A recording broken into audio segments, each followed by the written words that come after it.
here today.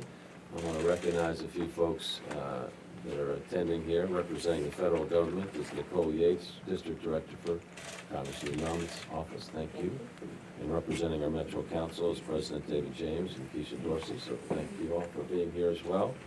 And all of the officials here for Metro that have participated this morning in a pre-session I'll be talking to you all about. As was announced late yesterday, Jefferson County has its first confirmed case of COVID-19. The patient is currently at Norton Brownsboro Hospital, and we're committed to sharing all the details as we can and as quickly as we can. You'll be hearing more about those here in a second. We do expect to see increasing cases here in Louisville, and we have been preparing for that since January. We're going to continue to monitor the frequency and details of the cases and make decisions as the situation evolves. There's clearly lots of unknowns that will be taking place here over the next couple of days and weeks, but we'll continue to communicate strongly. Part of that communication includes coordinating with the state. The governor's office and the State Department of Public Health are in regular and frequent contact, both with our public health department, myself, other officials here at Metro Government. We appreciate that cooperation that's taking place seamlessly here in our Commonwealth. So obviously it is only natural for people to have lots of questions right now. Some of those questions go into concerns. Unfortunately, we knew it was just a matter of time before the virus came to our city. And what is most important for us right now is for the city and all of our residents to take appropriate steps to keep all of us safe. These are simple steps that you can take as well. We want to emphasize these are the same kind of steps that you'd want to take if we were safeguarding against the flu. So this is not a new thing in terms of public awareness. We just want to really intensify the focus and the efforts on this particular issue because some of the unknowns with COVID-19. For Louisville government, obviously our number one filter that everything goes through is how do we keep our citizens safe? How do we keep our citizens protected? And obviously a public health challenge like this is one of those situations. So we have been planning and preparing and working seamlessly together, both in departments within Metro government, with the state, with our companies, with our hospitals here in the city of Louisville. This morning, my senior leadership team, there were about 50 or 60 of us over here, reviewed our protocols and procedures to ensure that we will keep Louisvillians safe in an individual capacity, but also in a community-wide capacity. So it's really the community gatherings that we really want to be focusing on and having people think about where they're going, what shape that they're in, should they be going to stop or limit any potential of community spread. So some of the things that we discussed this morning are just in general, we want people to be thinking about cleaning their facilities, high-use facilities in particular. For example, for us, that would be our libraries that have quite a bit of public going in and out of them, or the courthouse is an example. That same type of practice, every company, every church, place of worship should also be thinking about that. Our public safety teams have updated and shared pandemic preparedness plans.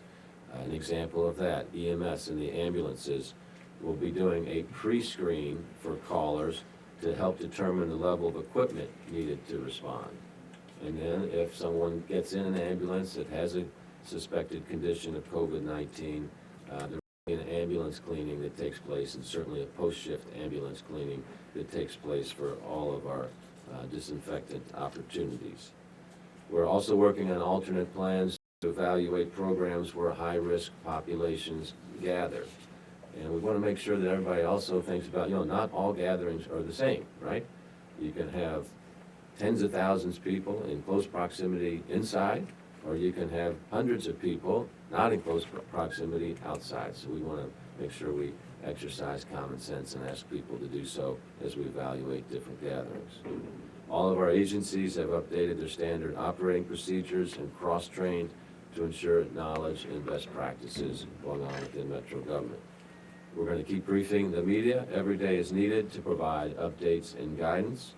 And finally, just remember the simple but powerful steps they're going to be mentioning today. That'll be a test for us as a community when everybody can say, here are the steps that we need to take. What is step number one to decrease COVID-19? Wash your hands. Wash your hands, very good. For how long should we wash the hands? 20 seconds. 20 seconds, all right, so have a little jingle, sing happy birthday twice or something like that. With warm water and soap is the best way to do it. And then avoid touching your eyes, nose, and mouth. Cough or sneeze into your elbow or a tissue and throw the tissue away. Try to, instead of handshaking right now, go for the elbow bump, all right? Everybody's getting used to that real quick. And then if you have questions, please call the Kentucky Coronavirus Hotline at 800-722-5725. We're now going to go through a series of speakers, and first up is the Director of Public Health and the Chief Health Strategist for the city, Dr. Sarah Moyer. Doc? Good morning, everyone. So I wanted to start by emphasizing that just like we did for hepatitis A, we are committed to giving you all the information that you need as soon as we can. So late yesterday, things happened very fast, and we only had a little bit of information available to us. What we know as of now is that our first confirmed case is an adult who had recently traveled. Norton shared that this patient is in their facility, is in isolation, and is in stable condition. What's happening now from a public health standpoint is that our communicable disease nurses and epidemiologists are working with this patient to learn where they've been around, and been retracing their steps on a day-by-day basis. This way we can learn who may have been exposed and work with them to take necessary action. So as I said yesterday, I want to repeat, if the health department calls you, please answer and be honest in answering our questions. This will help us keep our community safe. Right now, we have no evidence of community spread, but we are expecting that it's only a matter of time that there will be. So the ways we can limit and stop the spread of coronavirus are first and foremost, like we heard the mayor mention, practice good hygiene. I know you're getting tired of us hearing us emphasize this, but it works. It protects the spread of germs and protects you from ingesting the germs that make you sick. And we know from studies that only 4 in 10 people wash their hands after going to the restroom, and only 5% do it correctly. So please start practicing now, washing your hands. And then we know the people that are highest risk of getting seriously ill are those that are over 60 and those with underlying chronic medical conditions. And so right now we are recommending that these people are especially cautious. If you are 60 years and older or have diabetes, heart disease, lung disease, kidney failure, or other chronic major medical conditions, recommending that you avoid densely populated community events and avoid family and friends who may be sick with colds and viruses.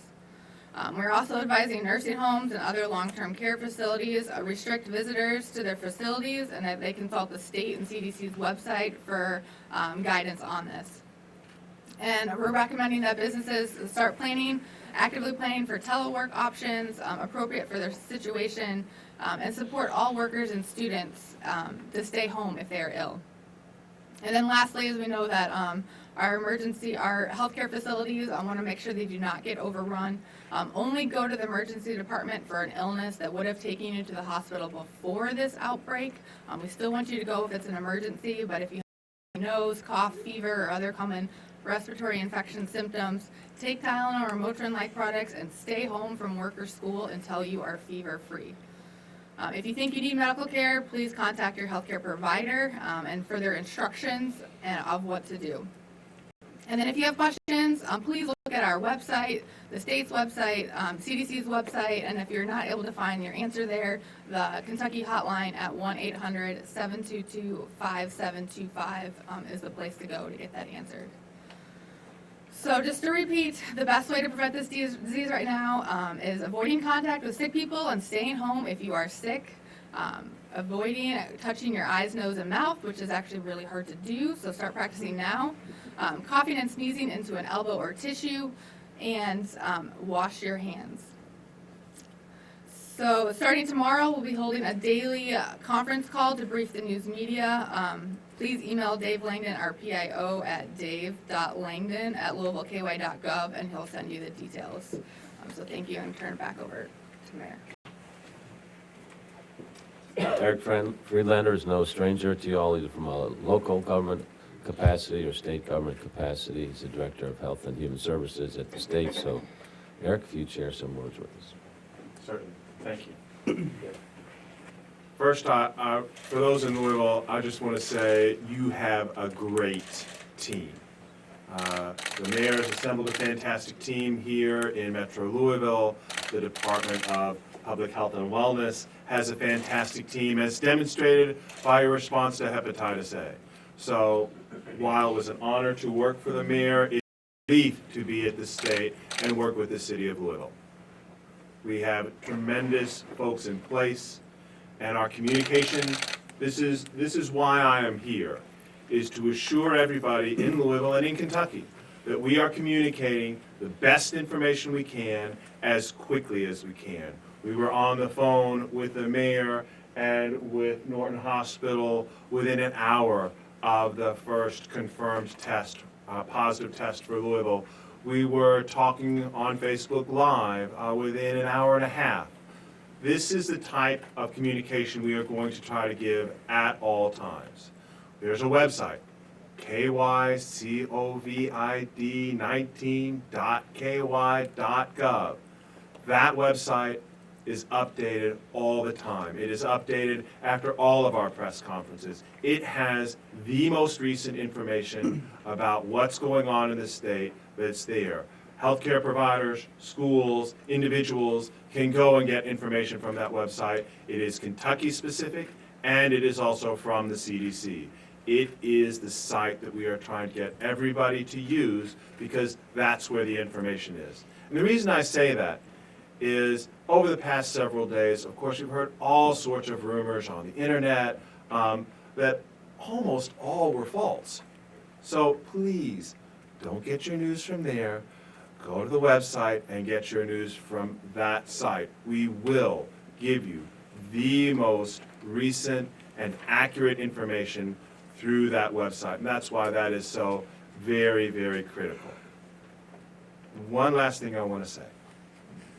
Those with long memories and gray beards, remember, we've had the bird flu. We've had H1N1. We've had SARS. We've had all sorts of things that have been communicable diseases that have gone through and gotten everybody worried and scared. This is another one of those, right? But we will get through this. Mostly, for most people, these are very mild symptoms. Very mild symptoms. So we will get through this. We've seen this before. You heard Dr. Moyer talk about when the health department calls you. That's what they're doing. They're tracing contacts. We do this all the time. This is not something new. This is something that we're prepared to do. And so I want to reassure everyone watching this that this is something that we are prepared for. We've been preparing for this now for months. And in honesty, we've been preparing for this for years. Thank you.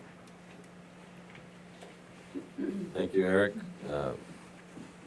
JCPS, Dr. Marty Polio, and his great leadership role there. What's happening?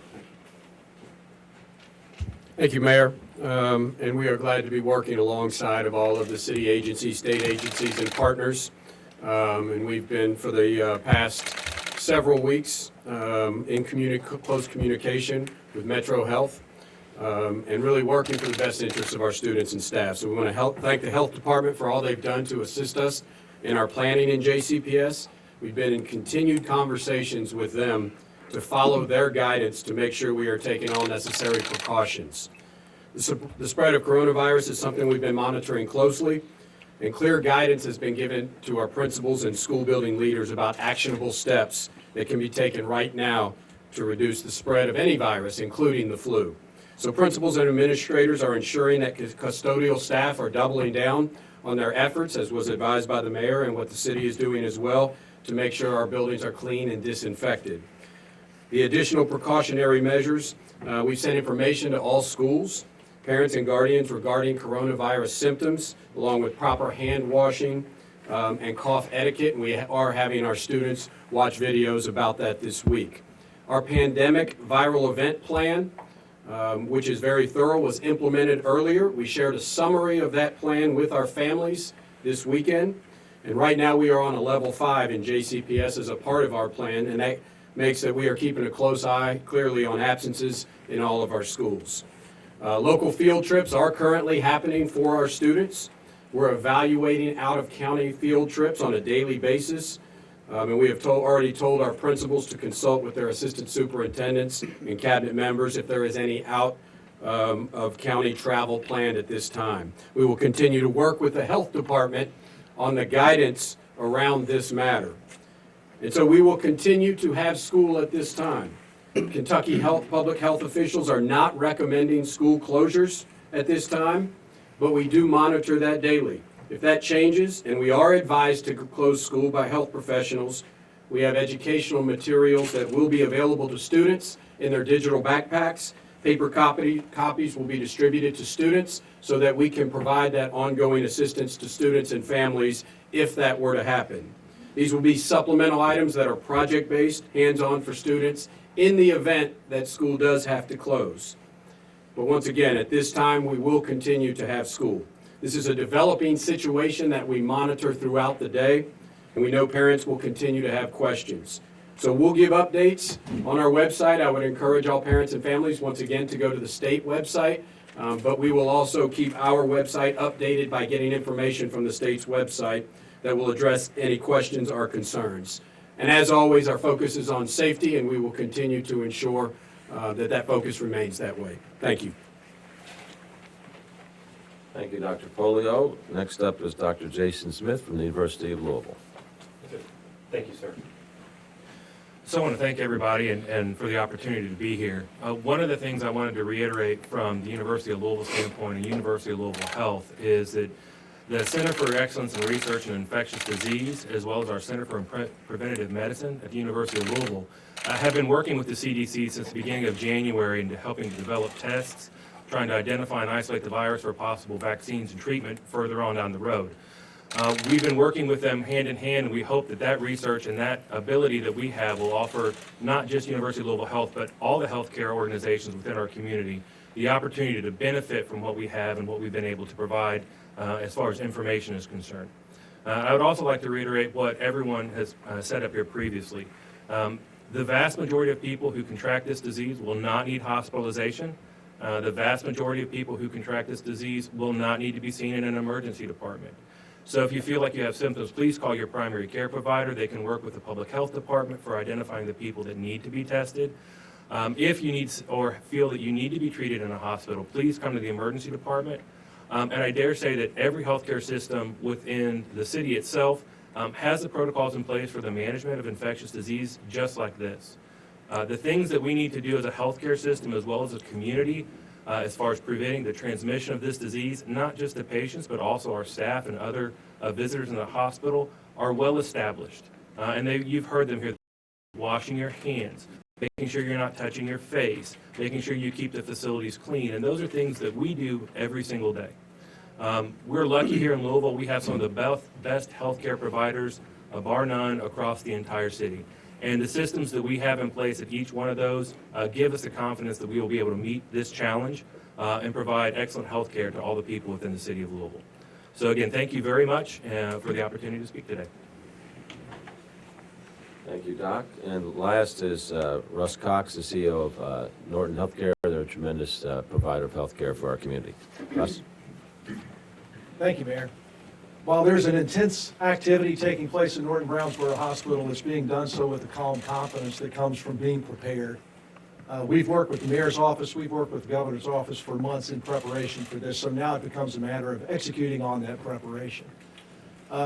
Just to echo what so many people have said here, last night, within 1 hour of a test of one of our patients at Norton Brownsboro Hospital being confirmed as COVID-19 positive, I had a conversation with Governor Beshear and Mayor Fischer. We immediately began to execute the plan that we had prepared for, but it couldn't have happened without the coordination and the communication that took place immediately. Building on that today, we've already met with officials from Harrison County. We've already met with officials from Fayette County, where there are COVID-19 positive patients. We do know the trends and tendencies that are taking place with them. We are sharing information. One of the beauties of healthcare providers in this state is that when it comes to public health, we know no competition. The only thing we know is public health and the benefit of the public. So we will continue to work together. We will continue to share information. and we will continue to do the good job that is expected of everyone who is in healthcare. Our patient is at Norton Brownsboro Hospital. That patient is in isolation.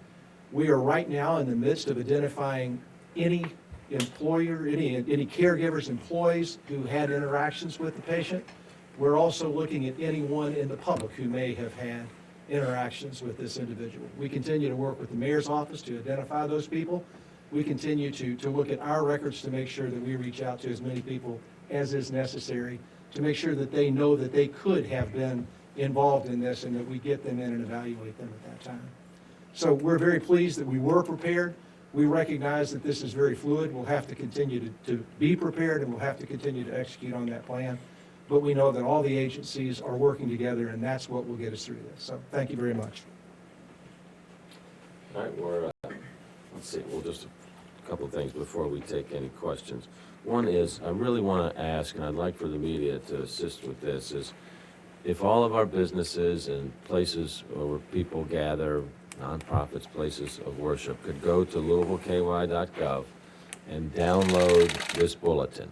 Okay, and so the more we see this bulletin around the community, the more people are going to be reminded of the common sense steps that we're asking each and every one of them to take. So you all through the media can really help us with this. And so this is a request I'm making to all businesses in any place where multiple people gather. Please download this from louisvilleky.gov and post this prominently throughout your facility. Okay. Tomorrow, we're going to be meeting with community partners and stakeholders to provide the latest information and talk about our ongoing coordination with the external partners. So that's another meeting tomorrow, and we'll brief you all after that. And then later this week, we'll hold another preparedness exercise to ensure we've covered all of our bases as we work through this situation together and do some different simulations to think about different contingencies. So you all can expect to be included in all of those, and now I welcome your questions. What is the current condition of the patient at Norton? Current condition of the patient at Norton Brownsboro Hospital is stable. Please bear with me. We have HIPAA and patient privacy where we can't get beyond that as it relates to the condition of the patient, but right now it's stable. Can you tell us how this patient came to the hospital? Is this an ER patient? We're not able to discuss the specifics of that at this time. Can you tell us what symptoms this patient presented? Respiratory primarily. Fever? Again, I can't get into that specifics. Mr. Mayor, is anything being done to address populations, people like in the local jail, people in homeless shelters, those sorts of folks who live in very close proximity? Is anything being done to ensure that that doesn't become an epicenter of an outbreak? Yes, and can you speak directly? Yeah. Yes, there are, and Dr. Moyer has more detail. So yeah, that was part of our briefing meeting this morning, just discussing all the protocols they have in place. So not just, it's similar stuff that we do for the flu every year and what we did with hepatitis A, but yes, they all have procedures in place right now. Can you give us an idea as to what those protocols are? I guess you check the guidance is all up on our website of what they need to download and do, but proper sanitation and other things like that are all part of it.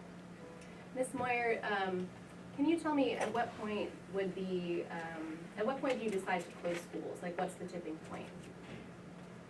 Yeah. Is it number of infections? Is it number of absences? How would you decide? All that combined, it'll depend on the risk to the kids. If we find that there is a risk to the kids and the staff, then that will be when we have that recommendation. And how do you decide if there's a risk? There's lots of pieces that go into that puzzle, and it's changing every day. Can you describe some of those pieces of the puzzle? So essentially what you said. So if spread is happening among the kids, or there's if that's happening, then that would be all pieces of that puzzle. What can you tell us about the Omni Hotel and the case that presented after the person attended a conference at the Omni? What's going on in that aftermath, and what else can you tell us? We've been in touch with the Omni. I know the Omni has been or will be in touch with the state for the necessary protocol to make sure that the employees there have been safeguarded. Eric, do you have anything more to add to that? I don't have much to add other than, so one individual coming through, there's no evidence of community spread with that individual as far as we know. All those things are being traced not only by the state, but also by the CDC. What about the Norton patient? Is this a case of community spread, or does that patient fit the profile of someone who is traveling? I believe we said this morning in Frankfurt that we believe there is one individual that was more of a traveler than others. So that's why I believe you heard us say here that we don't, again, without doing the full trace, without doing the full work that the Department of Public Health has to do, it's really not quite possible to say yet. Sorry about that, but that's the best we have. Let me emphasize here, David. So what we're going to be seeing around the country, and what we're seeing already, is this virus is spreading, right? So for individuals, the question they're going to be asking themselves is, what can I do? And so that's why we continue to reiterate, what you can do is stay away from people that are sick. If you're sick, stay home. Follow these basic practices. Think about this in perspective of the flu. There have been 66 flu deaths in the Commonwealth alone this year, and 19,000 reported cases of the flu. So this is a variant of the flu. It's just there's some unknowns to it. So think about that when you're thinking about going about your daily life. Just follow these normal precautions that we continue to emphasize. Mayor, we're 35, 40 days, give or take, from Thunder and then into the Derby season, the marathon, mini marathon. At what point does the city have to make a decision, kind of a go, no-go, on whether those things stay on the calendar? Yeah, well, certainly they're all planning to go ahead right now, and so we've got quite a bit of time, and we're all very curious to see, and somewhat anxious, obviously, to see what's going to be taking place with these reported instances. Are they going to skyrocket? Are they going to incrementally increase? Are they going to start to decrease? So those will all be factors that we take a look at. And, not every event is created equal as well. And by that, I mean there's indoor events, there's outdoor events. There's events where people are in close proximity, those where there's not close proximity. So those will be some of the evaluation points we'll take a look at. As far as Derby, that typically draws a more worldwide audience. This may be a question for Dr. Moyer. Is there any plan to put people at the airport to maybe keep an eye on people that may look borderline-ish as they come into town for particularly Derby? Well, one of the advantages of that is the Derby's 47 days out from now. So we will be much smarter, not just here locally, but around the country as well. Yesterday I talked to Mayor Steve Adler in Austin to kind of go through the process that they use to decide South by Southwest cancellation. Unfortunately for them, they're kind of at the front end of figuring out how to handle these mass events. So they didn't have nearly the information that they needed. So to err on the side of caution, that's why they canceled that. We will have much more information by the time the Derby rolls around. We've got time for one more question. Dr. Foley, what sort of options are available for schools? Are you looking at just potentially closing down individual schools or groups of schools, or would it be a system-wide sort of thing? Well, as we do, which we follow our plan, and that's the most important thing we do, is we will consult with the state health department and the local health department to make those decisions. So I think that all of those options could be on the table. It is much more challenging to close a small group of schools, clearly, because then there's a lot of other factors that go into that, including makeup time and things like that. But all the factors, we'll take those into account and just follow our plan, consult with state and local health department to make those decisions. Thank you, everybody. And we'll be, as the mayor said, we'll be having another press conference tomorrow. And if you have additional questions today and you want to email those to me, you can do that. Okay, thanks for coming out.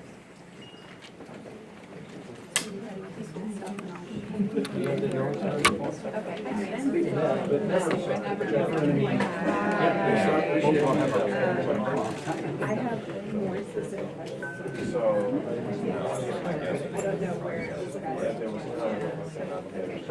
Good. You all right?